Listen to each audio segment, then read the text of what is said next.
live streamed. We are being live. Welcome in, welcome in, welcome. I'm Johnny. That's the Greg. We are a podcast. Before we introduce these two lovely ladies to us, please like, subscribe, share, do whatever you can to get the word out on Johnny and the Greg while the Greg tells you about Audible. Well, and one more thing on the like and share. Please, even if you're watching this after the fact, interact with us. That drives the algorithm even more. The more people we get to join in the conversation, the better. So this podcast is a partnership with audibletrial.com or audible.com. So you can get hundreds of thousands of audiobooks, podcasts, educational material, pretty much anything that tickles your fancy. They got a genre for it. And you can get 1 free month on us by going to audibletrial.com/JATG. So pick your poison. Valentine's Day is coming up. You can pick your romance. If you're anti-Valentine's Day, pick your slasher. Do whatever you want to do. And just, get that stuff for free on us for 30 days by going to audibletrial.com/JATG. Gosh, Greg, you get so good at that. I'm getting good at it, aren't I? I'm not really even good. Practicing. I would still be going TV. And I'd still be messing that up. And I have a lot of those. We go back and watch our previous. Yeah. All right, Greg, I'm excited. It's been I'm guessing 20 we have podcasts. People. Yes, we have people on just to prove we know how to interact with other human beings. Yes, we have the best smile in Hollywood, Dani Trejo, on. She's been a guest. She's featured on here a couple of times. We love her. We adore her. And she was nice enough to bring a friend on this conversation in our podcast. Tori Mason. See, I can't even say names right. I get a lot of Mansons. It's okay. Mansons. Any relation to Perry Mason? No? Okay. Tori, welcome. Dani, welcome. Tori, can you give us a small little background on what you do? Yeah, so I work for a talent management company. It's kind of similar to what Dani does at an agency. We represent actors, and I work at this small company called Neon Kite. I started working with my boss about a year ago at a bigger management company, and then we jumped ship about 6 months ago and started our own gig. And so I'm kind of her executive assistant / office assistant / I do all the dishes and, all of the above. I do everything. Yeah. I'm keeping Hollywood single-handedly running. Very nice. We appreciate it. We've got a cool roster of clients. We have a small company. We have a lit manager and a talent manager, my boss. So we represent everybody, writers, directors, actors. So podcasters. Yeah. Not yet. We're not in that lane yet, but maybe eventually. We're trying to be well-rounded. You never know. You never know. Because I know, Dani, you've said you work in predominantly film. Film and TV. Film. Oh, you do film and TV. Okay. So film, Tori, TV, are you theater. just doing everything across the board, or are you focused still on film, TV projects and stuff? Or do you do everything? I don't think they heard you, Greg. Okay. Tori, do you working just in I thought that was a question for Dani. Oh my gosh.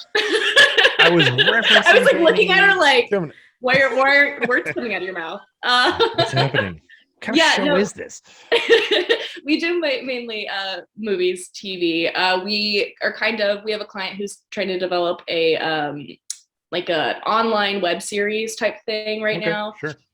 We work a lot. We're trying to be a management / production company. So we have writing clients, and we also have acting clients. And a lot of what we've been doing for the past 6 months is trying to package them together and get movies made, which has been pretty cool. So with that comes mostly film, TV, but we're kind of maybe branching a little bit into the web space since it's so popular and so big. But yeah, mainly film and TV.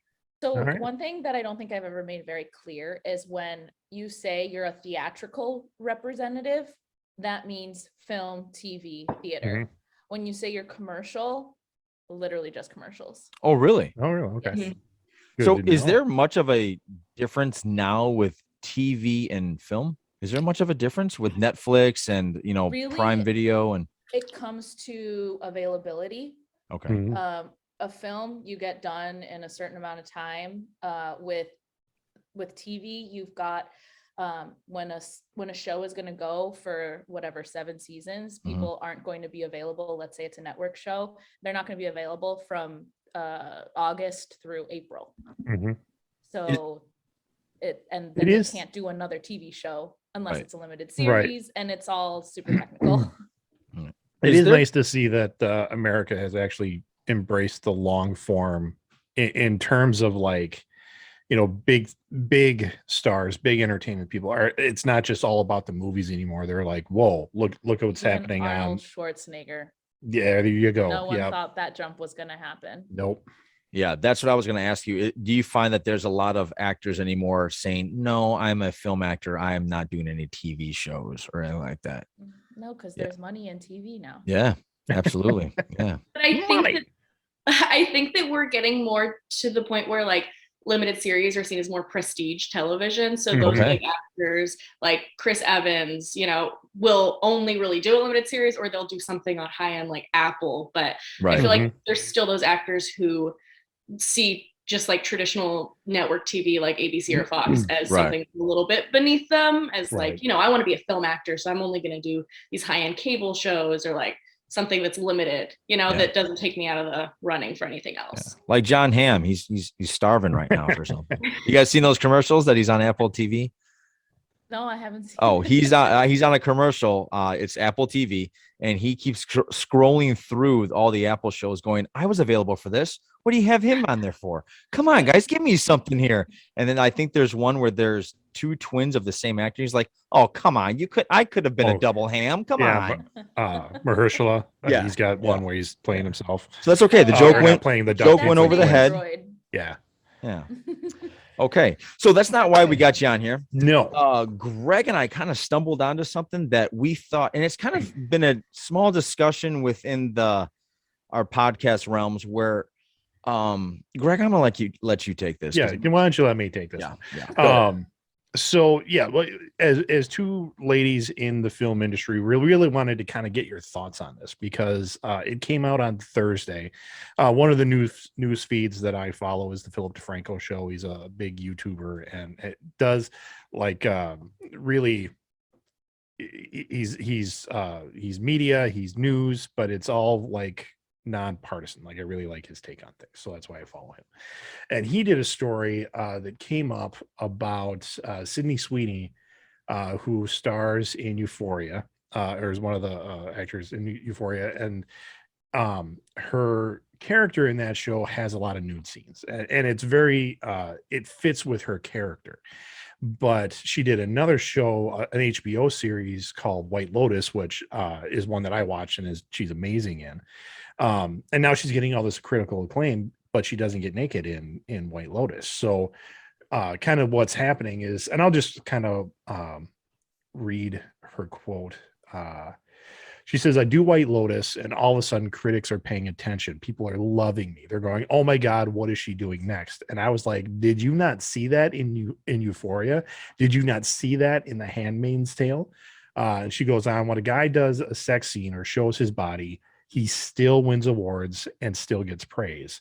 She said, but the moment a girl does it, it's completely different. So we're looking at this double standard in Hollywood, in entertainment, which has really kind of always been the case, but it's been brought to light again, of when a woman does nudity, tasteful nudity, whether it's needed for the character or not, she's almost like diminished in the eyes of the public, in the eyes of the critics.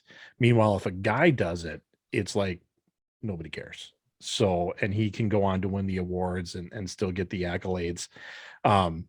Meanwhile, the woman may have just like a knockout performance. And even to the point, and this is something that I'm adding on, it's not in the article, but like there are actresses that will do a nude scene and it's a powerful scene. Like it's an emotional like scene. Monsters Ball. Like Monsters Ball. Yeah, something like that. Or I would even think about Black Swan with Natalie Portman and some of her scenes in there, which yes, she's nude, but it's like not the point of the scene at all. But those scenes still get pulled from those films and then they go up on like adult sites as, hey, look at this, and it completely takes it out of the film. So we wanted to bring you two on as working in the entertainment industry and kind of get your thoughts on this. Like, where do you think this is headed? Is it getting better? Is it getting worse? You know, talk about that double standard. Is there something that Get your you thoughts. ladies have to, like, is this a discussion when you're talking to your actresses that you're sending, you know, to auditions and things like that? And go. Yeah, actually, it's one of the first things that I talk to, especially my development clients with. I'm like, hey, if you don't want to do nudity, we don't have to. Mhm. I'm going to send you projects that I think are strong, and we can discuss it if it is in the script. And also, once you get into the deal points of the contract, we can try to work in whatever situation is going to make you feel the most comfortable. So that's like right off the bat, like I bring it up pretty much right away because I want them to know that I'm on their side, and like you don't have to do anything you don't want to. And I can only do so much on my end because I know that they have discussions with the creatives before we get to hear anything.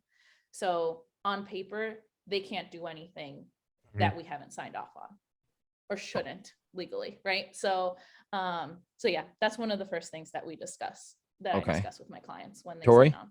And I will say one of the things that we use in order to submit clients for projects on is this website called Breakdowns Express.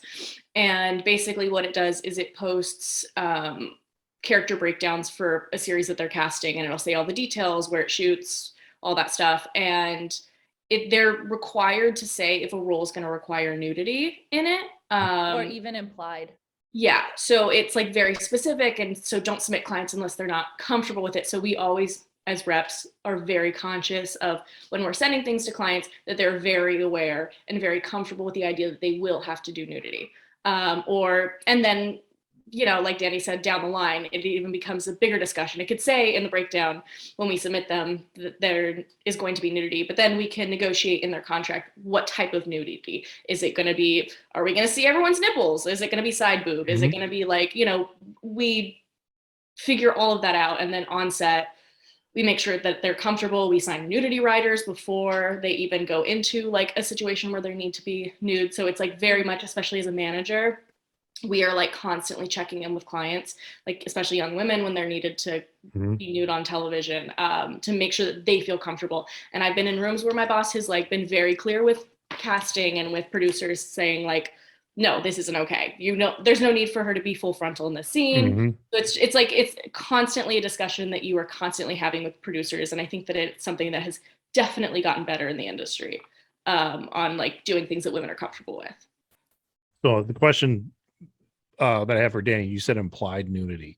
Is that the kind of situation where kind of like where the actress might have her back to the camera, so she's nude on set, but maybe not particularly in the shot? Is that what that is? Because I that seems to be almost like a different they thing. would have probably like pasties or like something covering their front, and then you see their back, so they're not naked, but they could have, you know, pants on wherever they shoot. And then, or also like naked under a sheet is also implied nudity. Okay. Do you get the feeling that when there's a young up and comer or someone who is just desperate to get a foot in the door, that they tend to, do you feel that they feel a pressure that I got to do this to get my shot? Like I'm recalled to the who played the Dragon Queen, Greg? Emilia Clarke. Emilia Clarke. She said in the beginning of Game of Thrones, there were some nudity where she felt like she was naked a lot. Yeah, she had to do that because nobody knew her. But as she started gaining traction, she started pulling back on that, saying basically like, you know, no, I don't need to do that right now. Like, let's figure something else out. Which go ahead. I would say even her quote that you're hinting to there is later on in the series where they're like, well, the sheet's going to be down and you're going to be exposed. And she's like, no, I don't think so. And I don't know if it was a producer or somebody that was on set was like, are you sure you don't really want to disappoint your Game of Thrones fans? Oh, that was, and she was like, but no, fuck you, get out of here. And she would like dismiss them. But by that time she was Daenerys Stormborn, Emilia Clarke, get away from me. And she was able to do that, where early on she didn't have the clout to do that. Yeah. So I was gonna say, where's the question in there, Jen? No, the question was, do you feel that a young actress who's just trying to start feels that pressure to, well, maybe I have to? So I think yes. I think that it's become a big issue that women are constantly more and more required to do full frontal nudity or to do nudity to get a part. And Euphoria is a really interesting example, I think, because I remember a couple months ago when they were casting this upcoming season of Euphoria, they had released a breakdown for a role that was a one-day guest star, which is essentially like, you're not going to be in that show. Like, you're going to get maybe 2-3 speaking lines. You're going to get paid $1,000 to work one day on set. Not a big deal. Barely going to speak. It's not going to be a blip on the Euphoria universe. But people want so badly to be in Euphoria that they'll do that one day guest star. Well, this role in particular required that the woman who's supposed to be playing a 16-year-old does full frontal nudity. And me and my boss had been very upfront with our clients that casting had requested to see tapes from, and we said, I don't think this is necessary that you need to take your clothes off for a one-day guest star. It's not going to do anything for your career. But so many women will tape for it because they know that having Euphoria on their resume is an amazing opportunity. And that doesn't detract from, that doesn't make me respect those women any less. I respect them even more. But it's like really kind of alarming that we would expect a young actress who is supposed to be playing a 16-year-old to go up for an audition and have to do full frontal nudity for a one-day guest star that's not even going to make a difference. And so I think that is kind of where we're transitioning to with like shows like Euphoria, where it's like, is this necessary? Are we going to really put girls through this because they feel like it's what they need to do in order to get to the next step in their career? And so that particular breakdown has like sat with me a lot, but I don't know if Dani has like a different perspective on that. I agree. Even The Witcher, season 1 especially too. Like there are moments where I was like, okay. But yeah, this is why I brought Tori on, because I think she's very well spoken and can really absolutely. Well, we certainly appreciate. I feel as well. Yeah, we appreciate both of you being here. And going back to, sorry to cut you off, but going back to Euphoria again, I actually I think that it's really interesting when you talk about Sydney Sweeney versus Zendaya, because Zendaya has even Barbie, or even Barbie. Yeah, well, but so for Zendaya, if you notice in the show, she doesn't have any nudity. And that's because she's Zendaya. So a lot of this goes back to bargaining power, which, as an actress, you have if you're at a certain level in your career, like Zendaya, where she's been on so many shows, she's in the Spider-Man universe, she's like a rock star, she's a movie star. They want Zendaya in that series. They want her. So they're going to do everything in their power to get Zendaya on that series. So when they brought her Euphoria, she didn't have to, I mean, I don't know what her audition process was like, but they weren't going to her to say, hey, we're picking you out of this like lineup of women. We think you might be cool. Come join our show. No, they wanted Zendaya. Right. So she was able to negotiate for herself that she didn't have to do any nudity. Well, all of these other actresses who are in the show who've never done anything else, don't have any credits, didn't feel like they had the bargaining power to be able to do that, to be able to work no nudity into their contracts because, well, another girl will. So another girl with no credits is going to agree to that. Whereas so I think that's the difference between Zendaya and Sydney Sweeney is like, it's very alarming how, they're allowed to show as much nudity as they want of the other women because they didn't have the bargaining power to negotiate that into their contracts before even shooting the series, which I think is crazy. Yeah. Do you feel that could, I'm sure that causes a rift, like that causes a maybe actors. Yeah, actors, maybe they're just upset at the way Hollywood works. And I just feel like it sounds like we're on such a different path than what Greg and I and maybe you girls heard as we were growing up, maybe wanting to get into this industry, of what it was really like and what girls had to put up, the things that they did to who's the girl, not Shirley Temple, or was it Dorothy? We talked about this. Judy Garland, what they did to her to keep her so skinny or something ridiculous. like that.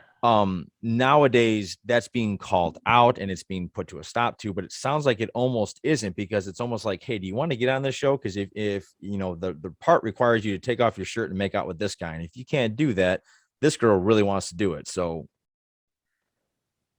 Yeah. I mean, not have a question there? Listen, they're safer than they were in the 60s. Absolutely. Yeah. Are we where we should be? No. I Okay. mean, look at, we just took down Harvey Weinstein, right? Like, Right. it's, and like all the Epstein stuff, like it's all disgusting. Like it is. And Mhm. so what we want to do is protect our people as much as possible.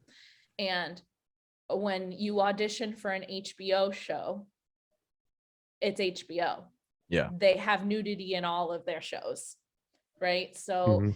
it's like, it's part of the discussion.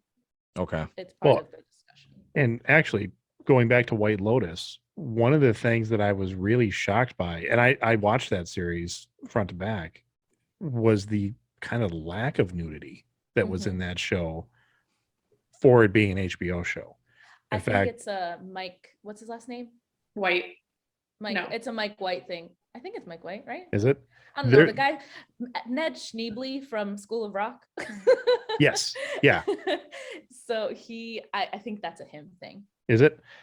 Probably. It was. There were almost He's the least creepy guy, I think, in all. there was more skin on dudes seen on camera than there was for the women.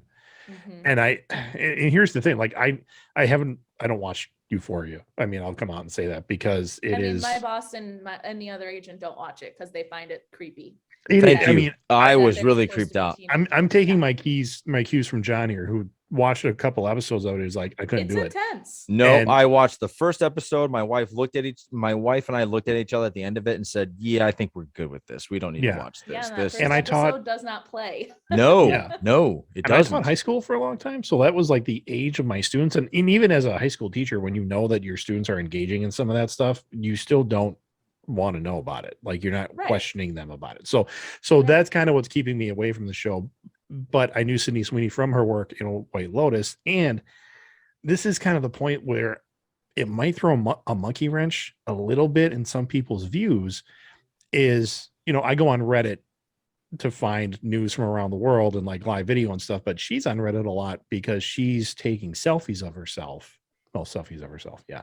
She's taking selfies of her nude in various places, and those pop up on Reddit. Now, I'm not saying that she's putting that out there. I'm not sure how they get there. You just kind of scroll past that stuff when you see it. But is that affecting her case a little bit in the eyes of either other people in Hollywood or the media in general, where she's saying, look, I don't want to do these nude scenes, and I'm not getting the accolades that I want because of my performance in this, because I'm naked. But on the other side, like, her own social media page is filled with her showing skin. She's an adult. She can post whatever Yeah. she wants. But those nude photos, I guarantee you, she did not post those. Someone ripped them off of Euphoria or stole them from her. Still a thing. And Okay. that is illegal. And I really don't know. I'm just wondering if that's I'm just affecting. saying. Yeah. I No, think I understand. I think that the people that are hiring her are not looking at Reddit. Okay. And seeing what those presumably men are posting. I think what Greg was trying to say was I'll go to a different person. There's a sports journalist named Joy Taylor on I remember her. yeah, if you were to look on her Instagram, half the time she is showing pictures of her in her bathing suit. She's showing cleavage. She's showing she's a full-grown adult, and she's showing she's a full-grown adult. And I think what Greg's trying to say is, don't yell, or I'm not going to speak for Greg, but for me, what it seems to me it's if you're going to say, judge me as a journalist, why do you, and you're a public figure, why are you putting on your Instagram page, like, you in the bikini, you showing what makes you beautiful? I don't know if that's the right thing to say or wrong thing to say. I'm sorry. But I guess my question is twofold for that. Is that a double standard, or are we as a society do we have the problem? Because we should look at it differently as she's a beautiful woman, showing that she's a beautiful woman, but she's still a journalist. God, I hope I'm saying all this right. I don't think one should come from the other. hinder the other. Even if you're saying don't check it out. I know plenty of hot people that are some of the smartest, well-spoken people that I know. Of course, yes. You know what I'm saying? Yes, so I know. I don't think it should correlate.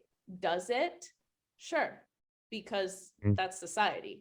As you say, in the eyes of public opinion, that's kind of that's why I think a lot of people are maybe dismissing this story a little bit, is because of her social media. They shouldn't, but is that happening? But what's she gonna do? Get a breast reduction? No. Like, exactly. God, no. Exactly. Like, what can she do here? Like, those aren't fake. Those are not fake. Those are hers. Like, I actually don't know. Yeah. I've never watched. I don't know. I've never seen this girl. Never seen him. So she was in my friend's movie, the vampire movie that I think we talked about briefly Night Teeth, when I was on last. Oh yeah. Yeah. And she has a scene with Megan Fox, and she's supposed to play this like yes, level I remember her 2 now. vampire. Mhm. Yes. But there she's a presumably adult woman, right? She's this super old vampire. So is it that she's playing a teenager and being sexualized, or is it that she's an adult doing what she wants on her Instagram? Ooh. I think it's hard for people to separate like the art from the artist. And I think that especially with actors and actresses, it's really, really hard for people to accept that they are human beings and that they have their own lives and that they are completely separate from their characters on screen. And so I think grow and change. Yeah. And so I think that it's like, obviously in an ideal world, no, her pictures on Instagram and all of that would have nothing to do with her performance on Euphoria and her being angry about people hypersexualizing her. But in the world we live in, I don't think that people can just as easily make those distinctions between the real her and the her on Euphoria. And I think that, I think it sucks because people just don't take her seriously because they're like, oh, you're sexualizing yourself, so why can't we? And that's just not fair because she's a woman. She's allowed to do whatever she wants with her own body. Right. Agreed. So the other question I have, and this kind of popped up as we've been talking here, and some of the things that Dani said is this more of an American point of view, like where like the Europeans, we know they have a different attitude about nudity, where nude beaches are common and things like that, and even the shots that I've seen of Sydney Sweeney where she's topless, that, like, when I went to Jamaica years ago, I was like, okay, move along. I mean, like, no big deal, anything like that. Is it just like our American stigma where we're still kind of prudes about nudity in general that's really playing into this, or is it something else? Oh, absolutely. Deep rooted. Yeah. If you watch both of your reactions are like, oh God, yeah, come on, middle-aged white man, what's wrong with you? Well, I went to film school and I like saw so much French cinema that is just like alarmingly nude. Like there's children nude. They're just like their rules and regulations are just totally much different. And I think that the Hollywood industry has been so deeply changed and scarred by all of the I can't think of the word that I'm looking for, but all of like the rating system of like PG-13 versus R, like all of those years where hyper right, like Christians were blocking everything and anything having to do with sex in TV, and women and married couples had to sleep in separate beds on TV, like all the good old days. Yeah. The good old days. I think that we are you could get some sleep back then. Yeah, that was good. Yeah, I feel like we're still feeling the shockwaves of that in our media because, most content is geared toward like older middle America, who grew up with that type of content. So I think it's just, we are so like, we just aren't comfortable with it. Right. Yeah. There's a great documentary out there called This Film Is Not Yet Rated that talks all about the MPAA and the rating system and like how do they come up with these ratings. And it really looks at like, violence versus sexuality, where if you have, 4 topless women in a film, it's automatically a rated R. Meanwhile, you can show a guy getting absolutely riddled with bullets and like appendages being chopped off, and they're like, yeah, we're thinking maybe PG-13. It's like it's not a balanced system at all. No. Did you want to add anything, Danny? No. Okay. I think we've kind of. You think we've hit that? I mean, well, I would like to know, like, where do you think we're headed? Like fast forward 5 years, 10 years, is nudity in film and where do you guys see yourselves in 5 years? Is it going to be as big of a deal? I mean, I'm seeing nudity now on cable TV series that I didn't expect. I can't remember what show we're watching. But there's it was The Great on Hulu. And I was watching that, and I just thought Fanning. Elle Fanning, yep. In the last couple episodes of this last season, they're doing full on love scenes and she's naked. And I was like, oh, I didn't see that coming. Even though it's a streaming show, it's not on regular TV anywhere. I don't know why, but I was actually like a little taken aback that, it fits the scene, it's tastefully done, but I just didn't expect to see it. And now here we are. And I just wonder if that's going to become more common. Do we get used to it as a society? Do we embrace our Europeans or past or whatever? I don't know. What do you think? I think that with streamers, they can do a lot more, and that's why you see a lot more. So I think the rating system that will make a difference if it were to, if legally they have to. I think if anything, we would get more versus less, unless someone pulls some strings. I don't know. Tori?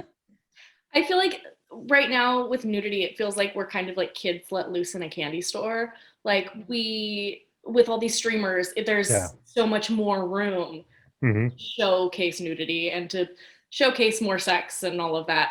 But I think that it's kind of coming to a place where it feels like faux feminism, where, we're saying like, we want to cherish our bodies and like sex is okay and all of this, but it's like, okay, well, we're still putting women in very uncomfortable positions that they don't need to be in order to get their careers off the ground, because it also is very skewed towards women being nude instead of men. And I hope that in the future that we will eventually we'll level out. And right now we're just like, there's such a boom of streamers and so much creative freedom that we haven't had before. And I think that hopefully we'll reach a point where it's not like always in your face for shock value, because I think that's what shows like Euphoria do. Is there was a scene where they have literally, I think they counted it like 26 penises on screen, just for no reason, just like that. On this Euphoria show? Yes. Yeah, he walks into the locker room and you go past the showers and everybody's naked. Yeah. And so it's like, that's just shock value. There's nothing artistic. There's no reason for but it. Also, right. Let's not forget, it also has to happen behind the camera. Yes. The writers, the producers, Yeah. there has to be women involved to be like, hey, whoa. Don't you think that's way too many penises? Well, and the one good thing, how many penises is too many? I guess I get like Sweeney did say like there's been times where she's working with the director. Sam Levinson's the show. Yep.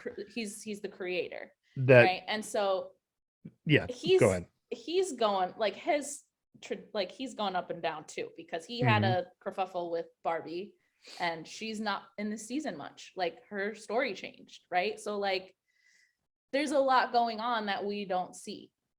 Right. Or let alone hear. Right. Yeah. So okay. Cue Josh Whedon. Yeah. Okay. Yeah. I think that like in situations like that where it's like there is an intimacy coordinator on set when things like that happen, and there's time out. That's a job title? Yes. That's a job title? Yes. Intimacy coordinator. Mm-hmm. How do you get that job? And explain and walk us through this.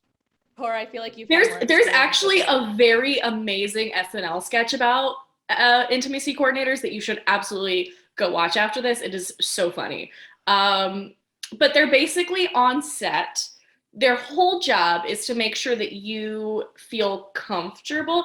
So when there's like a sex scene or nudity, they call it a closed set. So they decrease their amount of people on set by like 75%. So it's the bare minimum, bare bones crew. Right. Not that Put many on people. Lionel Richie. Yes, like very, very small set. And then there's the intimacy coordinator, and they're there just to make sure that everyone's following the rules, that, there's nobody's hands where they don't need to be. Just like their job is to make sure that the intimacy scene goes smoothly. I guess if you think about it, it would be kind of necessary. Mm-hmm. Yeah. Their whole job is just to watch sex scenes all day, every day. I get the job description. My question is, how do you, are you a producer? Then you go, you know what? I'm going to specialize in intimacy scenes and make how, I don't know. To me, that's like becoming a wine sommelier where you're just like, I drank a lot of wine and I can kind of figure out what's good now. So I don't know. I'm honestly not that familiar in how you become one. I really should look into it. You really should, and get back to us. Yeah, let us know. Because I would like a. Because I'm looking for things to do after retirement. How do you become intimacy? I think that'd be fun to be, after retirement. Well, son, I think you should back off a little there. Everyone feels awkward, and yeah, I would imagine. I mean, it's. I'd imagine it's not a great time. No, I mean, look, Greg and I have talked on this podcast that we thought that must be, very a hard scene to do, especially if like your wife is there or your wife is behind the curtain, and there's that moment where you're a young man, she's a young woman. Nature kind of does its thing, and you have to apologize or not apologize, huh? Everything's tucked away. Well, even wait a minute. What do you mean they're tucked away? You mean like they tape it to the leg or something? Yeah. No kidding. Is that part of the intimacy coordinator to do that? I don't know. Does he like check the taping? Is that their assistant? Probably. No, it's probably wardrobe, right?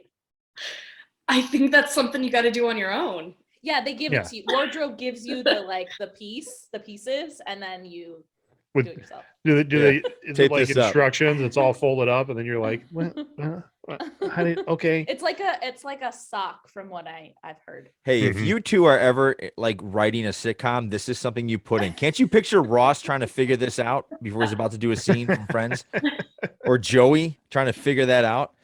Yeah, that'd be. Wow, I didn't even know that. That's amazing. Mm-hmm. I want to throw a question at you ladies, if you don't hold mind. on. Our one quote for tonight. Well, we did get a spam quote, which was interesting. It's our first one of that. But my daughter's upstairs laughing her ass off at us at this conversation. We're not even pulling out the funny stuff. No, not yet. I could do a whole stand-up set. There you go. There's another quote. I think John and I we mentioned that he was telling a story of, I can't remember the actor, but he said before a scene with a lady, and he's all again strapped up with whatever he's got to strap in, strap down, whatever. And he's like, hey, I'm sorry if I do. And he's talking about getting aroused. He's like, I'm sorry if I do. And I'm also sorry if I don't. Because one way or another, how do you stand that? Yeah, that's, when I was 20, I was like, I can't wait to do it. And now I would be like, oh my God, I don't think I'd ever want to do that. I think on camera, both parties are just worried about what they have to do. Okay. To make it believable. Yeah, that's true. That it's not an arousing situation for either of them. Well, and there is one actor. And there's a bunch of people watching you. So yeah, that's true. With the camera just like right up there. At the same time, I've been to a couple clubs in my day where everybody was watching anyway, and some people just don't care. That's true. But anyway. There's I know there's one actor. I'm trying to look him up. He has gone on record and says that he does not, like, it's part of his contract. He doesn't have intimacy scenes with anybody. Like he just doesn't take roles that require that. He played he was on Band of Brothers. He played Bull, tall, blonde hair, like really blue eyes. I can't remember his name. I'll have to look it up. But sounds dreamy. But he's well, and he's a good looking dude, but he has made it kind of a stance that he's like, I don't do those scenes. I don't take those jobs. And I thought that was Lewis? really interesting. Who? No, Redhead? nope. He played one of the commanding Definitely not Michael officers. Fassbender. Is he the guy from Sex and the Party. City? Not Michael Fassbender, but he had it. Did you see the Ron movie, Shane? Livingston? Nope. Just keep naming I'm them. going through the Just going. Donnie Yeah, I know. Wahlberg, Tom Hanks. I'll get there. Band of Brothers, not Saving Private Ryan. Correct. He plays Yeah, Dum Dum, Pennywise. Dum Dum Dugan in the Marvel series. Oh, yes. I know who you're talking about now. God. I cannot remember his name. He's been it. He always plays bad CW guys shows. Usually he plays bad guys. Neil McDonough? Yes, that's him. Oh. Okay. That gentleman. Yeah. Well, there you go. And bad guys never get love scenes. True. True. Yeah, I don't think we're going to see Dum Dum, find a Dum lady Dum and get Dugan. him soon. Yeah. Speaking Yeah, of guys though. and love Very scenes, scary. that actually has nothing to do with love scenes, but guys in general, Chris Hemsworth brought up one time that when like Christian Bale decides to lose basically every ounce of fat on him and look like he's about to die, or he gains 50 pounds to portray, I think he portrayed Politician. Cheney, Yeah. something like that, right?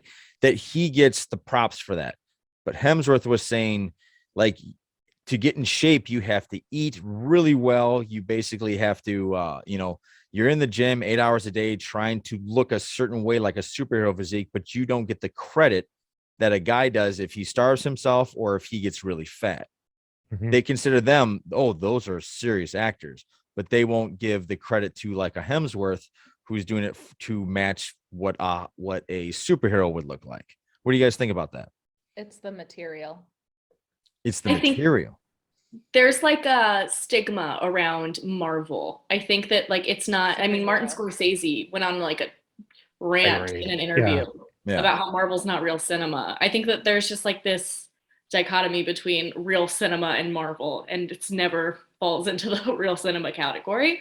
So I think that's where the issue is with Chris. But I also do think that men in general, that is the like norm to look like that in movies. So when you do anything on the opposite ends of the spectrum, it's like, oh wow, you're amazing. I see what you're saying. That's So the norm. they expect everybody to look like Ryan Reynolds. And if they go one way or the other, then it's like, whoa, wow, good job. You're an actor. Yeah.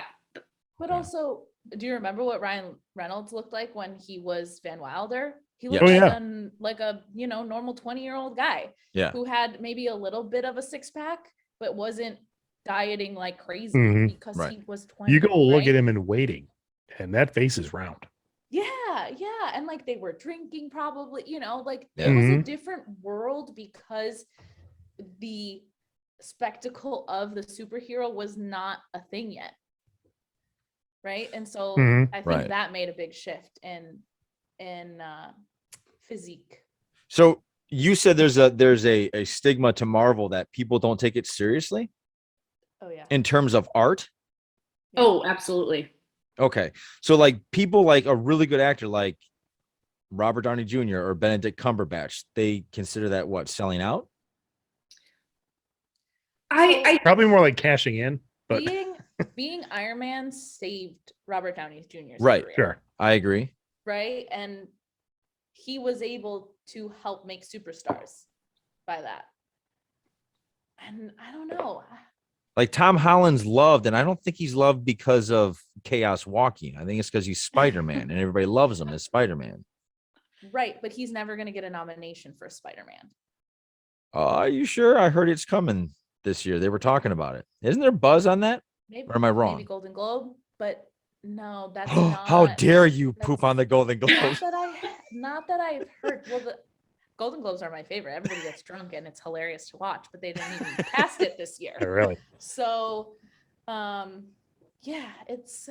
I mean, we saw Tori and I went to see Eternals together, and we were both sobbing. We were like, "This movie was beautiful." But It guess was. what? It was directed by the woman who directed Dunkirk. Like, Mhm. Yeah. that's why it was beautiful, and I think they did it on purpose. they did it so that way they could have more like levity to what they're doing.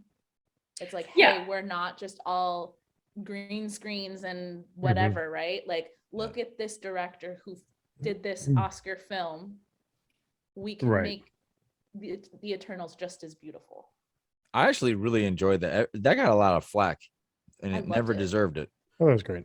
I thought it was good. You know, when I think about it touched more on emotional right and human growth than anything else, right? Like, or even just what it means to be human. Exactly. I mean, that was very much a theme. Which is a theme, I think, overall in all comics, right? Yes. But it's not, Could this be. was in your face. Yeah. I mean, being a giant nerd that I am, you know, the kind of the nerd type movies, your special effects extravaganzas, your superheroes, your fantasy films, they normally don't get nominated in the same way that like your basic comedies don't get nominated.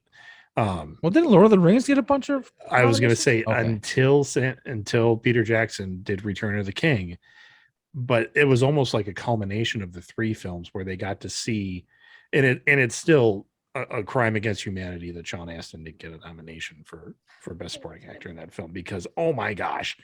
I just recently showed Tori the Goonies. You know, Tori, you've never seen the Goonies? I've never seen the Goonies, and it's one of her favorite movies, and she showed me, and I oh my god, it's fantastic. I just saw a meme today, and my wife and I were laughing at it, that it showed it was a Sean Astin. He's in like a Florida experience or something like that. He's swimming with an otter, and the otter's like cuddled up to him, and it's something like that. It's a sweet picture. And somebody says, "Great, hey, look, this is Sean Astin from Stranger Things swimming with honor, or swimming with an otter." And right below there is somebody goes, no, that's Samwise from the Lord of the Rings, like you Gen X boob. And then right below that we went, no, that's Mikey from the Goonies, you millennial trash. And it was just like this thing that's going on, and I loved every minute of it. Hey Mikey, you gotta go to the bathroom. Yep. Oh Mikey. But that's what I love about Sean Astin's career. Like, wow, what a roller coaster. Like, I hear he's one of the nicest guys in the world too. He is. I met him. He is. Like, of course he is. What does that mean, Danny? What does that mean? Like, of course he is. Like, of course he would be, because people that have been in the industry for that long understand how important it is to be human and a good human. Mm-hmm. Because that's what makes their careers last for so long. I would say you're wrong. You tell, John. What I mean by that is, like, there are people that, like, you think Tom Cruise has been there as long as Mr. Tom Cruise is a whole other story. My point is, he's been there as long as you're saying, and he's out there, man. There's a difference between when you talk about that, you have to ask yourself, are they a Scientologist? And if the answer is and that's what I was getting at. We should play that game. We should play that game. Is that the Are you a Scientologist or not? Yeah. But if the answer is yes, then they're not the good type of person that survived. The if and board as it goes down is just, are they a Scientologist? Yes. And then straight down the bottom. Right. Yeah. Exactly. Okay. That's actually a good point. I guess my point was, I think you're missing a major point in Sean Astin. I don't think he ever got as high as Tom Cruise. I think he hit some hard because he's a nice person. Because he wasn't a heartthrob. Well, no. Have you seen Toy Story? Are you kidding me? My sister had Mikey on Goonies. Listen, I think he was one of my first crushes that I've never really registered. Right. But like, I loved him, right? But he never looked like Tom Cruise.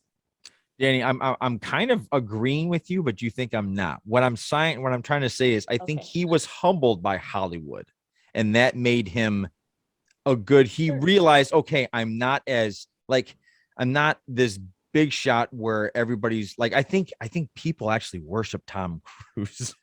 And I think they do. And I think Sean Astin always understood. I think he always understood that, hey, I'm not any different than this. I just happen to do this, but I'm not different. And I think there are other actors. Like I would like to think Ryan Reynolds is one of those people.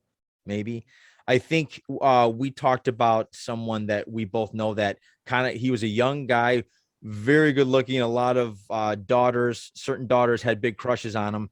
and he kind of had to get away from Hollywood because he felt himself getting sucked into it. I think he lives in a different country now. I think we know who we're talking about. I'm just saying, yes. He's someone I could see where he literally could have gotten swept up in it all, but he level set and said, whoa, I got to get out of here. This is this is hurting me. And I think Hemsworth did the same thing. So I think that's becoming more now than it used to be, because didn't it used to be you had to be in Hollywood? Like you had to be there, you had to be noticed, you had to you had to be partying with all these people, you had to be doing these things so that you would get that handshake deal to where you can get in and get the new movie or something like that. Am I wrong? Yeah. Well, I mean, that's the internet, right? That's part of global economy. Yeah, that's part of the growth that we've been able to accomplish, right? But yeah, I think know. in terms of Sean Astin, he had a Hollywood upbringing though too. I mean, did he? Sure. His dad was John Astin from the Addams Family. No kidding. That's news to Johnny. That's news to Johnny. Whoa. Seriously? What? He was Gomez Adams? Yeah. That's fantastic. He's I the didn't son know of that. Gomez. Yeah. Okay, Yeah, thank that you, was his Tori. dad. She's in I the didn't know industry. that. Thank I you. didn't know that either. And his mom. Oh, man. Danny didn't know I either. didn't know it either. Wow. And I'm a massive Sean Astin fan, so that's wild. Who had never seen the Goonies? Okay. I've never seen the Goonies, but I've watched every summer. I watch Lord of the Rings, all That's 6 of true. them. What was that movie that he was in with a bunch of guys and they all went whitewater rafting and Kevin Bacon was Summer. That was awesome. I love that movie. That's with Sean Astin too. Yep. You've never seen it, have you, should watch Danny? it. No. It is such a weird film. It's Sean Astin is a computer nerd, and his parents are like, "You need a summer away doing whitewater rafting." And Kevin Bacon comes in as this like extreme sports. I'm going to take these boys on an adventure, and then it almost becomes a slasher film. Yeah. Like halfway, he's like pushing Sean Astin because Sean Astin wants to go to computer camp, not whitewater rafting. It just keeps pushing him, and then like they almost kill each other. Like in the third act, and then it becomes a survival, thing When where did they're saving each early other. 90s? I would say so. No, we're talking mid 80s. Oh, are we? Okay. Yeah, I'm gonna. So he was young. Yeah, because Patty Duke, he's the son of Patty Duke and John Astin. Patty Duke is his mother. I didn't know that. I don't Yeah. know who that is. And I will look up Whitewater Summer right now because I think Greg's the only one who knows who Patty Duke is. That makes What? sense. What? You don't? She No. had her own show. Wow. Yeah, the Pat. Sorry, guys. To quote Billy Crystal You in have to American remember, my mom Sweethearts, was a single don't mom. tell anybody you're in the and film we're- business. I'm first generation. There's a lot of white Hollywood that I did not know. Have you two seen the movie American Sweethearts with John Cusack, Julia Roberts, Catherine Zeta-Jones, Billy Crystal, Seth Green? Watch that. You'll find the humor in it. Just working where you do. Whitewater Summer was in 1987. Ah, yes. Good old 87. Yep. Yeah. Okay. So, do we have anything in the chat room? Well, Did anybody want to ask them questions? or are they making evidently fun of we've us? blown Marshall's mind with our Sean Astin facts. Because he's like mind blown. I don't know if my daughter's probably upstairs going, "Who's Sean Astin again?" And Yeah. she's looking it up. and meanwhile, my wife was like, she'd probably do the same thing. She had a huge crush on Sean Astin growing up. I mean, we still can't watch the movie Toy Soldiers because she's like, "No, I can't do it. Can't do it." That Why? What and, happened in Toy Soldiers? But he's like a 17-year-old, and he's actually pretty cut because he was 17 years old in that movie. Oh. Do you remember that movie? Terrorists take over a boys' school. Oh my gosh, I do remember. Not this even now. terrorists. I mean, they were mob. Or no, That was the time when terrorists were taking over everything. Yeah, Shopping it was malls like and- yeah, like totally remember that. Ukrainian communists take over a school to hold the boys hostage because it's like, and Will Wheaton dies because his dad was in the mob and he thinks he knows how to control a machine gun and he doesn't. Will Wheaton. What a Will time. Wheaton. Will Wheaton. That's kind of a real punk Will Wheaton too. Yeah. Ooh. So, It's anything, worth a Greg? look. Nobody said anything in the chat for the No, not names? really. It's been pretty Nothing? quiet tonight, which is really disappointing. We had guests on, and I'm like, come I on, know. And we're talking about being naked. bombard Yes. me with That's questions. clickbait. Talking No, about boobs. guys, I don't anybody think we out there said titties listening, enough. Maybe you that's just it. understand. Titties. What do we got? You understand. guys, you understand that they're talent acquisition people. Like they work with Hollywood. This is your time to ask questions. You got 2 of them right here. We're auditioning, Tori. How did we do? Pretty good. Pretty good. I got a couple notes, but I'll type them up. I wore my tight shirt so you could. I have notes. Well, now you have to do a full body slate. So Right, just like, yes. pull the camera back and then just like Get your Then height, profile. name, and location, please. Nobody wants. Well, actually, do me a favor. All right, let's say I'm here. I'm walking in. I'm going to be Mr. Roper in the new Threes, or I'm going to be Jack Tripper in the new Threes Company movie that's starting. What's the first thing you have me do? Do like, you Well, know what you that show memorize is? the sides. Memorize the sides? Uh-huh. Learn your What does that lines, dude. Oh, memorize my lines. Okay. Yeah, I know, but you were talking about profiling. What were you guys saying?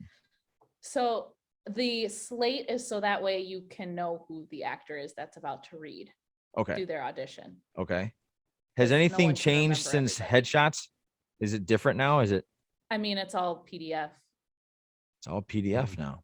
Yeah, you used to have to bring your like a printout of your headshot and resume and bring it to the casting director and set it down there. But now your reps just email it over. Bring it up. So- on the Oh, tablet. Along okay. with your reel, Yep. your demo. Your If reel. anybody's Okay. interested, my mom is listening, and she says she doesn't like nudity in TV shows, which is not surprising. That's My okay. mom There's still plenty of too, stuff Don't out worry. there. Don't worry, Mom. No dongs at NCIS coming out anytime soon. Unless it's a key clue. It's which they have ominous tones after finding a penis in the bushes. Looks like someone's gonna be late for lunch. Remove the sunglasses. Anywho. Okay. I think that's it, Greg. I think we should let these ladies get some night. Oh, actually, I want to ask Tori, what got you into this? Well, okay, so this is funny because my like sophomore year of high school, I watched all of the Lord of the Rings movies one summer with bonus content. Like I was obsessed. I watched You're in probably, for the like, 4-hour haul, baby. yeah, like it was this was probably like a 2 weeks of my life where I just watched all the bonus content. I was so obsessed with how Peter Jackson made that movie. Mhm. I was obsessed, and I became so obsessed with like the love and passion that goes into making a movie. Right. And I like every single sword in that movie is like handmade. There's just so much love and passion that went into that from everybody on set. And I like fell in love with it. I was like, this is what I want to do for the rest of my life. Like, I just want to love something as much as Peter Jackson, all these people love this movie. And so then I decided to go to film school, and I thought that I wanted to be an editor. And then I decided that I hated the idea of being locked in a dark room for the rest of my life with nobody to talk to. Yep. So I took a class that taught me what being an agent was, like my junior year of college. And I was like so obsessed with this idea of, you know, like being able to be there at the start of someone's career and making their dreams happen. Like that's all I've ever wanted to do, is just to like help people. Help somebody's dreams come true. That's cool. Yeah. Very Is to cool. like make people happy and to like help other people. That's all I've ever wanted to do. So like this is my way of combining my love of film and my love of the process with, you know, like me as a person. So I get to like help make people's dreams come true every single day. And every single day that we get to make that call where we're like, you got the job. And I heard young actresses cry. I've heard, you know, like it just, Wow, very it's cool. me right here. It's the Very cool. loveliest thing that I get to do. And I'm so happy that I get to be a part of it. Dani, I'm not sure we ever asked you. What got you into it? Pretty much the same thing. I've always, I mean, I remember having a conversation in the choir room with a couple of my friends, one of which was top 3 on American Idol, about how we could not imagine ourselves doing anything else. Yeah. And I was like, one way or another, I'm going to be involved in entertainment. And when I found out about representation and what you do, I was like, that's it. Like, Cool. That's it. I'm going to help people find their way and make their dreams come true. Very cool. Mhm. Last thing for Dani and Tori. Dani, you first. What's your favorite all-time movie? The one that got you in the door. The one that we can tell it's Lord of the Rings for Tori. You might have already answered that, but for Dani, which one spoke to you? Which one said, this is what you got to do the rest of your life? Cinderella. I was 3. Cinderella. I watched The that animated? movie nonstop. I can still to this day recite it front to back, but I think that's the earliest. I was obsessed. I was would have guessed obsessed with Grease. it. I would have guessed Grease with you. No, You're the one that I love. I think that the musicality in Cinderella definitely made me fall in love with music, and music was my first love, right? Like I thought I wanted to be a singer. I thought maybe I'd go on tour and be a tour manager. And but I've always loved TV and film and always watched the extras, all the interviews, anything I could get my hands on to learn about how it was made. I was obsessed with it. I would make my friends watch, like, we're having a sleepover, we finish a movie. Okay, guys, you want to watch the features? And they're like, I don't care. And I'm like, no, we need to watch. I'm gonna watch it. You know, like, You guys go to bed. I got this. You guys can do what you want, but I'm gonna watch the extras, right? and that's when you learn the good stuff, like how it's made. And at some point in college, I decided to switch. Oh, my tidbit is that I saw Ryan Gosling on Jimmy Kimmel, and he sat down on the couch and he goes, my manager told me I need to be less weird, so I'm going to try my best. And I was like, what? Why would anyone tell him that? I was like, that's terrible advice. I was like, I want to do that job. I'm going to tell him to be himself because that's what got him to where he's at. Right.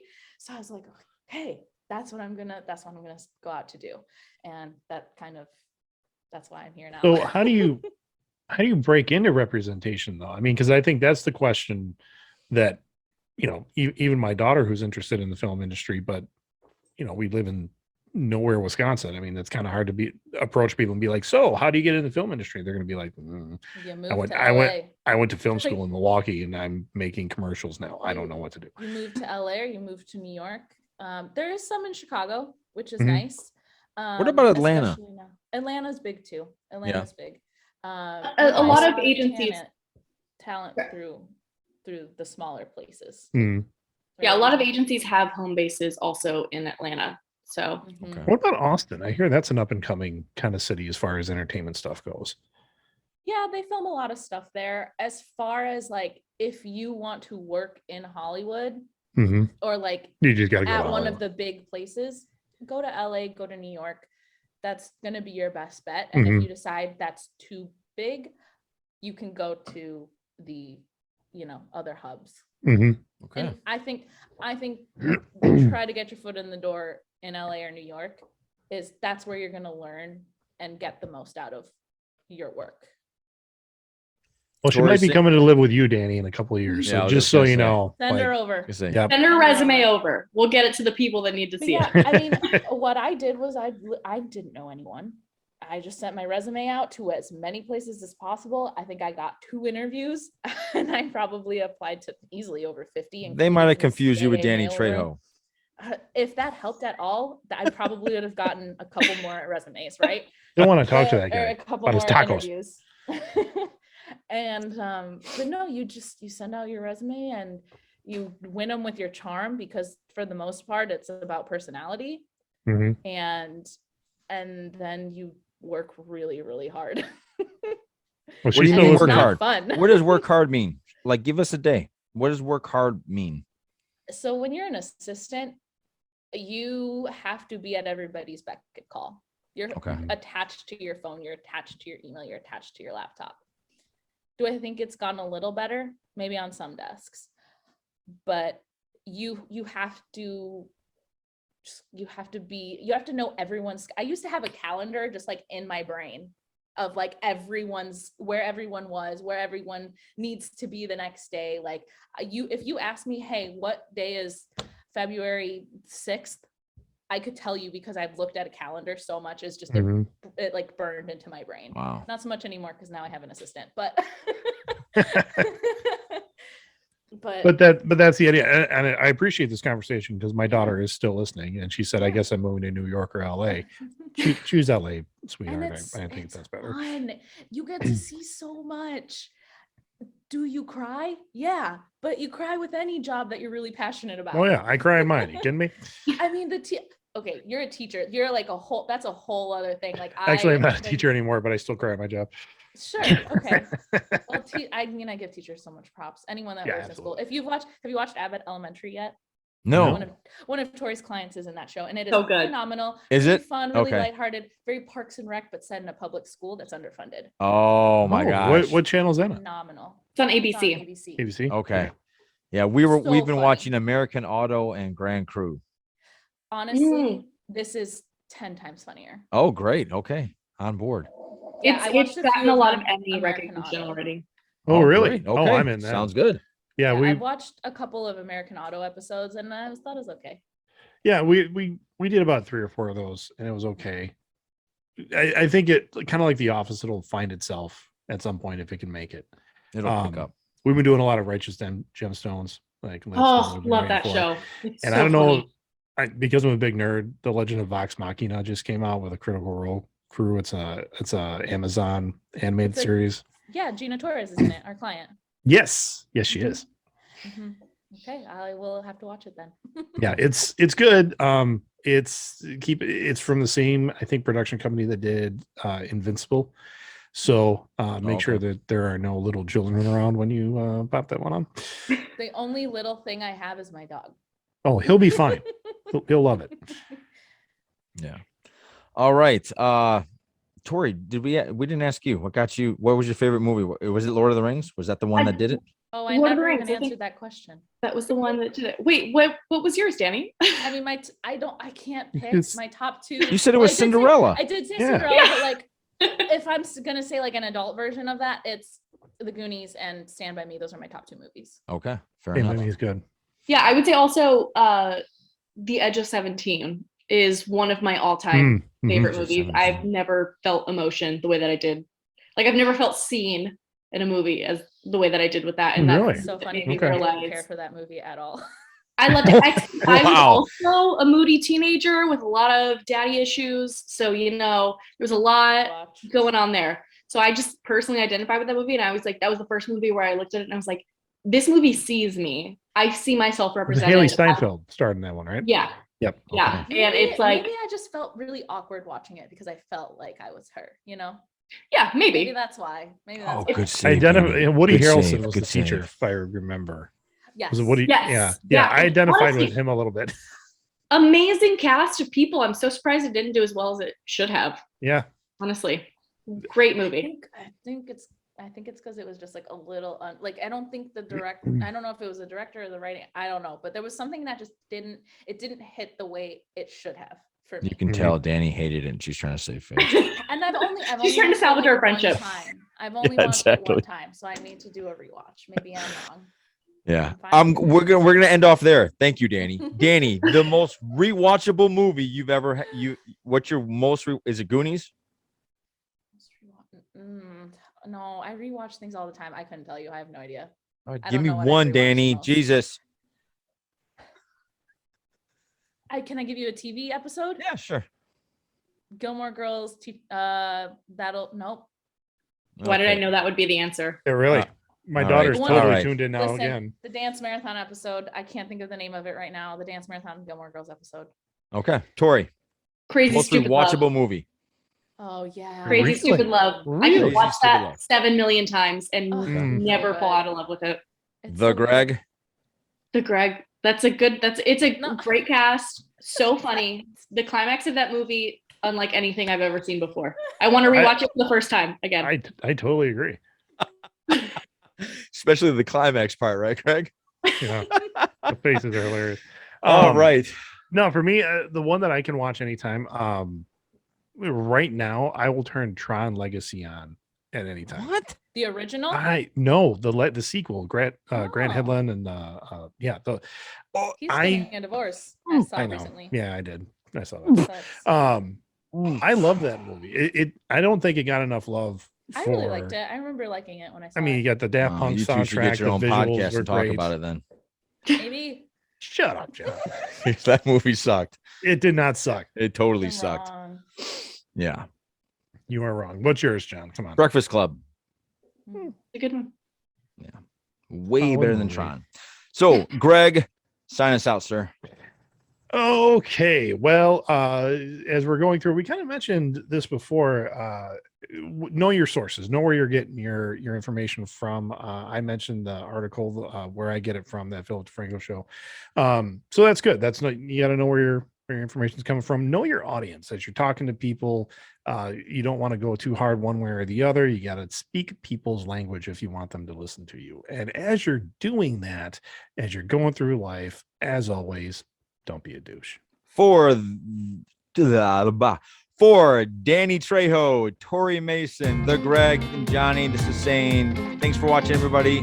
Podcast out. Have a great day. Take care.